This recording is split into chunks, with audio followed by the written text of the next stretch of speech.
What you tend to find when you substitute saturated fats for polyunsaturated fats, inflammation is basically neutral. There's some studies that show a positive effect of doing polyunsaturated fats, but it probably depends on the individual polyunsaturated fat.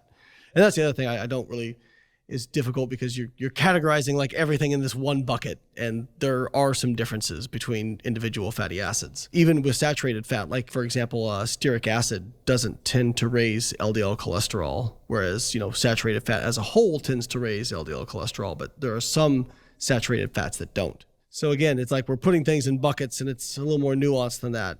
Then if you look at the effects of polyunsaturated fats on markers of cardiovascular disease, again, tends to either be a neutral or positive effect when you substitute saturated fat for polyunsaturated fat.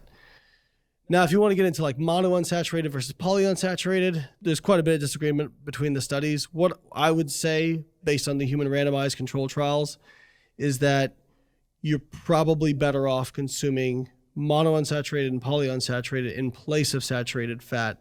But again, if the idea is, well, that means polyunsaturated are good for me, so I'm just going to dump a bunch of oil on everything, and now you're upping your calories. Well, that's a negative now, right? Because you have to deal with the bigger problem of overall energy toxicity.